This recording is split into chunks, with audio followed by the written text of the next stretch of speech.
5ই August আমার জন্য একটা বিশেষ দিন। এই দিনই আমার আত্মগোপনে যাইতে হয় 2018 সালের 5ই আগস্ট। আল্লাহর কি অসীম কুদরত, ঠিক 6 বছর পরে হাসিনা শাহীর পতন ঘটে সেই একই দিনে। সে দিল্লি পলায়। আজ সেই মহিমান্বিত দিন, যেদিন আমরা বিজয়ী হয়েছিলাম। মূল আলাপে যাওয়ার আগে আমার আত্মগোপনে যাওয়ার ঘটনাটা একটু জানে নি। আপনারা অনেকেই হয়তো জানেন না, জানার আগ্রহ আছে। 2018 সালের 5ই আগস্ট তখন নিরাপদ সড়কের আন্দোলন চলতেছে। ওই দিনই ফটোগ্রাফার শহীদুল আলম গ্রেপ্তার হন। আর আমাকে ডিজিএফআইয়ের কচুক্ষেতের অফিসে ফোন করে ডাকা হয়। বলা হয় চা খাইতে ডাকতেছে, কারণ আমার সাথে আলাপ আছে। তো যে কোনো জায়গায় সে আলাপ হইতে পারে, আমার বাসায়, অফিসে, কোনো কফি শপে, কিন্তু তাদের হেড অফিসে কেন? কোনো উত্তর নাই। আমি কইলাম অন্য জায়গায় আসেন, আমার অফিসে আসেন, বাসায় আসেন। এটা কফি শপে যাই, ওনারা যাবেন না। আমাদের চাপাচাপি করে ওই সন্ধ্যাতেই যাইতে হবে, ওনাদের অফিসে ঢুকতে হবে আমাদের। তখন আমি অধিকারের সাথে কাজ করি, গুম নিয়া, টর্চার নিয়া, ওই আপনার ভাই শহীদুল আলম ওনাদের সাথে গুমের ডকুমেন্টেশন করি। এইভাবে ফোন কইরা ডিজিএফআই ডাকে। আকরামুলকে এইভাবে ডাকছিল। আমি লুকায় পড়ি। পরদিন ডিজিএফআই আমার বাসা অফিস রেড করে। আমার বাসার সামনে পাহারা বসায় 24 ঘন্টা। বাসার লোক বাইরে গেলে তারে ফলো করে। যাই হোক, 5 মাস আমি নানা জায়গায় লুকায় থাকি। এই ছবিটা আমার পরিবারের সাথে শেষ ছবি দেশে। আগের দিন 4 আগস্ট আমার বাবার সাথে আর শেষ দেখা হয় নাই। ওই ছবি তোলার পরে আমার নানার টুপি পড়া মৌলানা বেশে ছবি, দাড়িওয়ালা ছবি দেখেছেন না আপনারা অনেকে? ওই সব সেই টাইমের ছবি। আমার নিয়ে বিখ্যাত পত্রিকা টেলিগ্রাফ স্টোরি করে ওই অগাস্ট মাসে। আমার দুনিয়ার কাছে প্রমিনেন্ট ব্লগার হিসেবে পরিচয় করা দেয়। ভয়েস অফ আমেরিকা ছাপে, আরও অনেকেই ছাপে। যাই হোক, তারপরে 5 মাস পরে আমি ব্যাংকক হইয়া প্যারিসে আসি। এই আলাপ আর দীর্ঘ করি না। আমি সেই কষ্টের যন্ত্রণার ইতিহাস আপনাদের বলতে চাই না, কিন্তু আমি ভয়াবহ সময় পার করছি। সব কিছু শেষ হয়ে গেছে। আমার বাংলাদেশের সমস্ত ক্যারিয়ার ডুম হয়ে গেছে। বাংলাদেশে একটা ব্যবসা ছিল, খুব ভালো ব্যবসা ছিল, সেটা ধ্বংস হয়ে গেছে। এইখানে চলতে পারি না, অনিশ্চিত ভবিষ্যৎ। কি করব, কোথায় থাকবো, এ বয়সে চাকরি খুঁজে পাবো কিনা জানি না। একের পর এক চাকরির দরখাস্ত করি, ডাকে না। ফার্নিচারের দোকান আছে না, ইকেয়া, আপনারা চেনেন, সেখানে ফর্কলিফট অপারেটরের চাকরিতে অ্যাপ্লাই করেছিলাম, সেখানেও নেয় নাই। বলছে এই চাকরি তুমি করবা না। কত রকম মানুষ কতভাবে সেই চরম ভালনারেবল টাইমে আমার প্রতারণা করছে, তার হিসাব নাই। এর মধ্যে আমার বগুড়ার আর ঢাকার বাসায় নিয়মিত পুলিশ হানা দেয়, একের পর এক মামলা দিতেছে। ভয়ঙ্কর ভয়াবহ অবস্থা। যাই হোক, এসব বললাম যে এই টাইমটা ছিল আমার জন্য একটা রোলার কোস্টার রাইডের মতো। আপনি যখন সবচেয়ে ভালনারেবল, সেই সময় আপনি রোগাক্রান্ত হন। আপনি যখন সবচেয়ে দুর্বল, আপনার রোগ প্রতিরোধ ক্ষমতা যখন সবচেয়ে কম, তখন আপনাকে ব্যাকটেরিয়া ভাইরাস আক্রমণ করে। আমারও করেছে। হ্যাঁ, সোশ্যাল ব্যাকটেরিয়া, সোশ্যাল ভাইরাস এই সমাজের। তবে আমার ওই সব টাইম পার না হইলে আমি কখনোই ভবিষ্যতের জন্য তৈরি হইতে পারতাম না, আজকের জায়গায় আসতে পারতাম না, এটাও ঠিক। যাই হোক, আমার এই জার্নিতে আমি কি শিখলাম, আর কিভাবে হাসিনা উৎখাতে ভূমিকা রাখলাম, কেন রাখলাম, কোন তরিকায় রাখলাম, সেইটা এবার একটু আলাপ করি। আমার এই জার্নিতে সবচেয়ে বেশি যে উপকার হয়েছে তা হইতেছে, আমি তো নাস্তিক ছিলাম, একদম পার নাস্তিক। সেইখান থেকে আমি বিশ্বাসীতে পরিণত হয়েছি। আমি সৃষ্টিকর্তার দিব্য উপস্থিতি আমার মধ্যে টের পাই। এটা কত বড় উপহার মানুষ হিসাবে, তা অবিশ্বাসীরা কখনো বুঝবে না। আমার মনে কোনো মৃত্যু ভয় নাই, আমার কোনো কিছু পাওয়ার আকাঙ্ক্ষাও নাই সৃষ্টিকর্তার সন্তুষ্টি ছাড়া। আর আমি জানি, আমি যদি মানুষের, মানব সত্তার, দেশের সামান্যতম উপকার করতে পারি, এই দুনিয়ায় সৃষ্টিকর্তা আমাকে রক্ষা করবেন। কথাটা সত্য। আমাকে মাটিতে হুতায় ফেলার চেষ্টা করছে একজন না, একাধিক মানুষ। কতজন? বাঙ্গু সুশীল, বাম, হিন্দুত্ববাদী, সো কল্ড সেকুলার, নাস্তিক, আওয়ামী লীগ, কেউই পারে নাই। আমি জানি পারবেও না। আমি এই অ্যাক্টিভিজমে আবিষ্কার করলাম বাংলাদেশের সবচেয়ে বড় সংকট। সেটা হইতেছে বাংলাদেশকে একটা রাষ্ট্র হিসেবে গড়ে উঠতে দিতে চায় না কে? ইন্ডিয়া। তার অখণ্ড ভারত কল্পনায় বাংলাদেশ তার অংশ।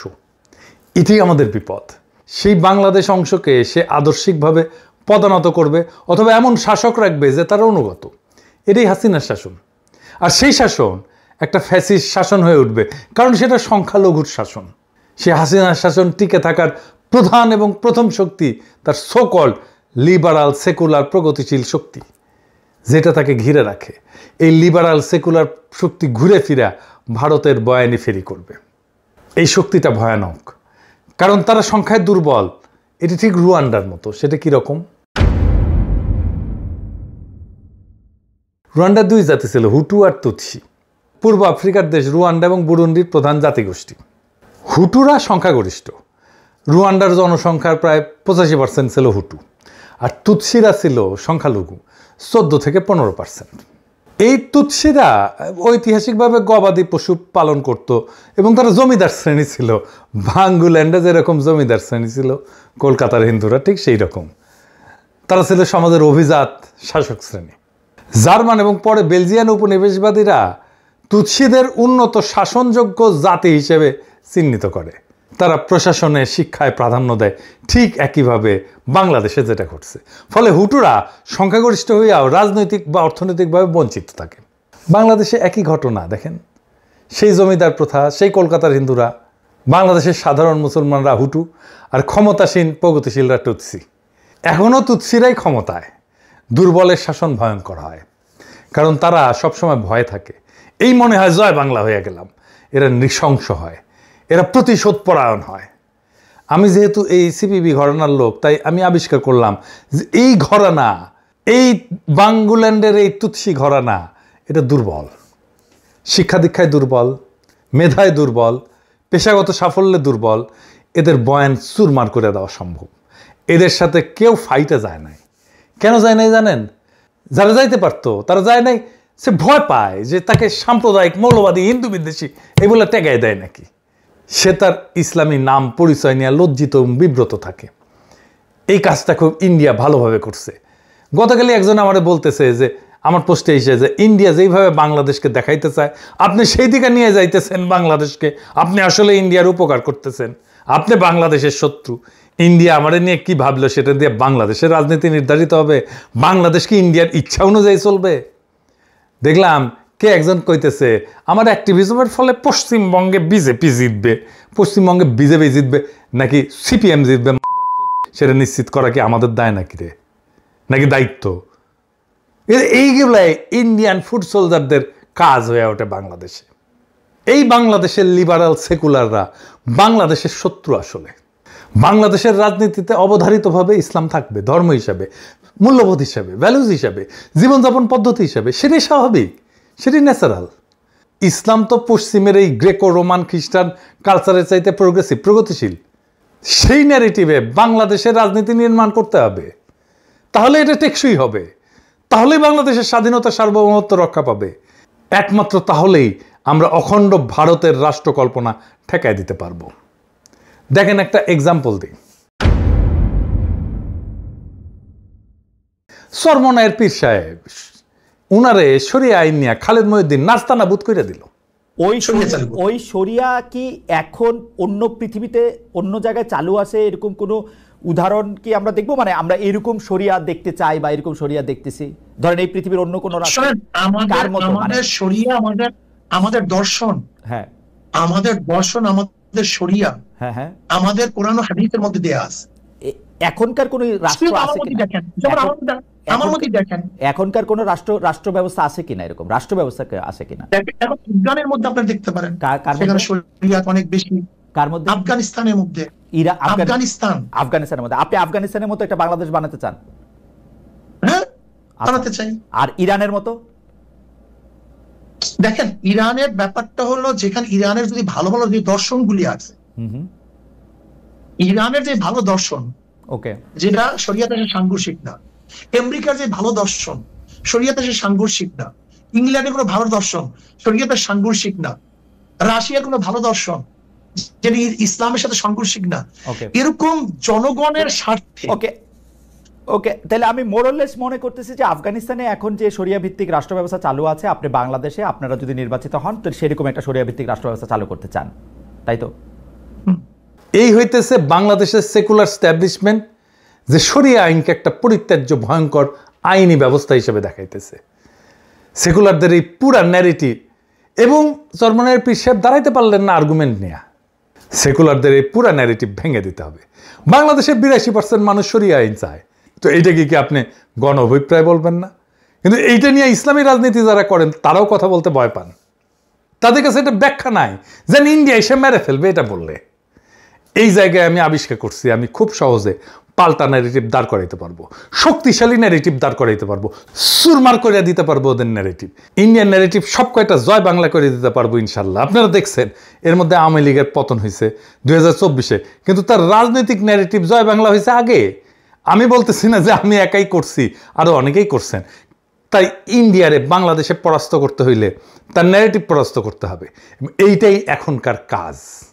তাছাড়া বাংলাদেশের স্বাধীনতার সার্বভৌমত্ব আমরা রক্ষা করতে পারবো না। এই লড়াইয়ে আপনি হাসিনা বিরোধী লড়াইয়ে যারা সাথে ছিল তাদের অনেককেই শত্রু হিসেবে আইডেন্টিফাই করবেন, তারা আপনার শত্রু হয়ে দাঁড়াবে। আপনারা দেখতেছেন কারা শত্রু হয়ে দাঁড়াইতেছে।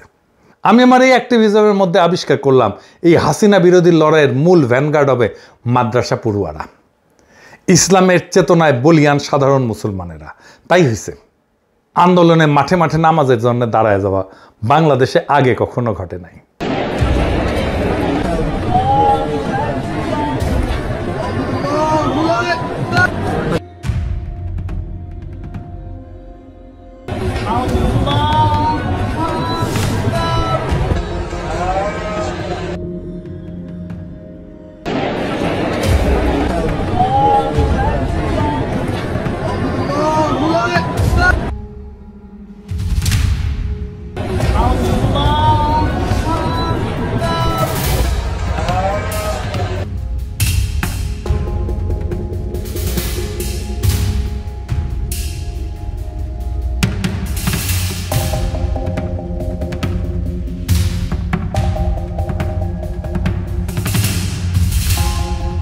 গণভবনের দখল নেওয়ার পরে নামাজে বৈশা অজরে কাঁদছে সবাই। ওরাই ছিল এই বিপ্লবের লড়াকু সামনের সারির সৈনিক, এমনকি সেনাবাহিনীর সৈনিক, বিজেপির সৈনিক, পুলিশের কনস্টেবল, এরাও ছিল এই সাধারণ মুসলমানের সন্তান। সেই জন্য তাদের বন্দুকের নল আমাদের দিক থেকে ঘুরে গেছিল। বাংলাদেশের এই শক্তি সমাবেশের বিষয়টা মাথায় রাখবেন। এই সময়টা আসবে, আমি জানতাম হাসিনা পালাবে, হাসিনার শাসন টিকবে না। আমি অবিশ্রান্তভাবে এই বয়ান ফেরি করছি, হাসিনা পড়বে, খুব শীঘ্রই পড়বে, সেটাও আমি বলে গেছি। আশার আলো জাগায় রাখছি আর আওয়ামী ন্যারেটিভ ভাঙছি একের পর এক। 5ই আগস্ট শুরুর রাতে আপনাদের সবাই মনে আছে দেশের সমস্ত মুক্তিকামী মানুষ আল্লাহমুখী হয়েছিলেন, তাহাজ্জুদ পড়ছেন, যেটা জাতি হিসেবে অভাবনীয় ঐতিহাসিক ঘটনা। এমনকি যারা তেমন ধর্মকর্ম করতেন না তারাও আল্লাহর সাহায্য কামনা করছেন। এইটা মাথায় রেখেন, এটা একটা গুণগত পরিবর্তন ঘটে গেছে। 2024-এর নির্বাচনের পরে সবাই যখন হতাশ হয়ে হাল ছেড়ে দিল, তখন আমি ভারতীয় পণ্য বয়কট আন্দোলন শুরু করলাম। দাবানলের মতো ছড়ায় গেল সেই আন্দোলন সারা দুনিয়ায়। মানুষ একটা কিছু হাতে পাইল আঁকড়ায় ধরার মতো হতাশার মধ্যে। আপনারা দেখছেন কারা কারা সেই সময়ও আমার বিরোধিতা করছে। আপনারা এখনো দেখেন কারা কারা আমার শত্রুতা করে। আমি এদের হেদায়েতের জন্য প্রার্থনা করি। তারা জানে আমাকে থামাইতে না পারলে সমূহ বিপদ। আমাকে বিরক্ত করার চেষ্টা করে, মানসিকভাবে বিপর্যস্ত করার চেষ্টা করে, আমার টাইম নষ্ট করার চেষ্টা করে। তারা জানে পিনাকি আওয়ামী ন্যারেটিভ ভাঙছে সাকসেসফুলি। যদি ইন্ডিয়ান ন্যারেটিভ ভাঙে তাইলে বাংলাদেশ তো হাতছাড়া হয়েছে, অখণ্ড ভারত হান্দায় যাবে। তারা জানে পিনাকি ন্যারেটিভ বানাইতে পারে, শুধু তাই না মানুষকে বুঝাইতেও পারে। এর মধ্যে পিনাকি ভট্টাচার্য বামনের পোলা, বাম রাজনীতি করে আসা, আবার বাংলাদেশি হিন্দু, তারা ইন্ডিয়া কোনোভাবেই ঠেকাইতে পারবে না। তারা জঙ্গি বইলা, তারা ইসলামপন্থী বইলা, তারা মৌলবাদী বইলা খারিজ করিয়া দিতে পারবে না। তারা মনে করে এটা ঘরের শত্রু বিভীষণ, ইন্ডিয়া সব বয়ান ভাঙ্গা যাবে ইনশাল্লাহ। তাই তারা আমাকে হুতায় দেওয়ার সব চেষ্টা করবে। আপনারা সেটা দেখতেছেন, আরও দেখবেন। কিন্তু আমি বলছি তারা আমার শিখতে পারবে না। হাসিনা পতনের পরে ঠিক 1 বছর হইল, আমরা আগাইছি নাকি পিছাইছি? এই প্রশ্ন অনেকেই করতেছেন, অনেকের মধ্যে হতাশা। আসেন এই ব্যাপারটা একটু বুঝে দেখি। আমাদের লক্ষ্য হচ্ছে বাংলাদেশের ভবিষ্যৎকে সুরক্ষিত করা। বিএনপি, জামাত আর এনসিপি যদি ন্যূনতম কয়েকটা ইস্যুতে একমত হয় তাহলে দেশ রক্ষা পাবে। 1 নম্বর হইতেছে যেই দল ক্ষমতায় যাবে তারা কিভাবে বিরোধী দলের সাথে আচরণ করবে। তারা কি শান্তিপূর্ণভাবে ক্ষমতা হস্তান্তর করবে? তারা কি দমন নিপীড়ন করবে? তারা কি ভোটের ফল মাইনে নেবে? ভোটকে কি প্রভাবিত করবে না? এই প্রশ্নগুলোর উত্তর থাকতে হবে। 2 নাম্বার, বিরোধী দল সরকারের সাথে কিভাবে আচরণ করবে। তারা কি আওয়ামী লীগের মতো 200 দিন হরতাল করবে? 3 নাম্বার, ভারত কি আবার স্পেস দিবে? আবার মাতব্বরি করার জায়গা দেবে, দাদাগিরি করতে দেবে এবং ভারতের অন্যায্য আচরণকে মেনে নেবে। 4 নাম্বার, ইসলাম প্রশ্নটাকে কিভাবে ডিল করবে, সেকুলারদের কায়দায় ডিল করবে। 5 নাম্বার, বাংলাদেশ রাষ্ট্রটাকে যেটা আমরা গড়তে পারিনি সেটাকে কি গড়বে।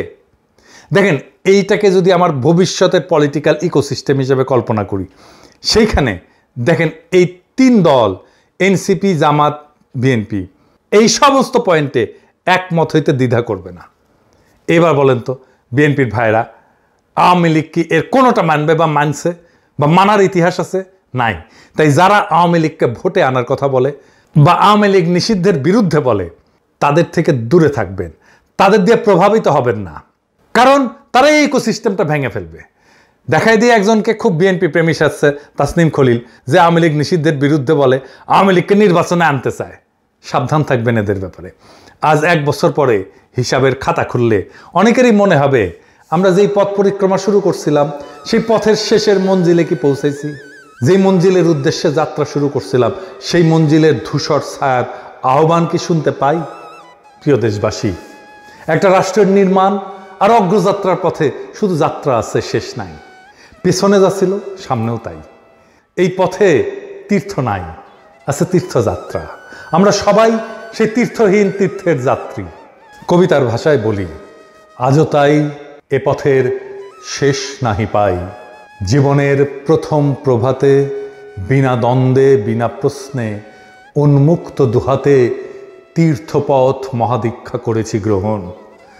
দিবসান্তে আজ যেন মন নাহি ভোলে সেই দীক্ষা তীর্থ নয়, তীর্থপথ আমাদের মনে যেন রয়।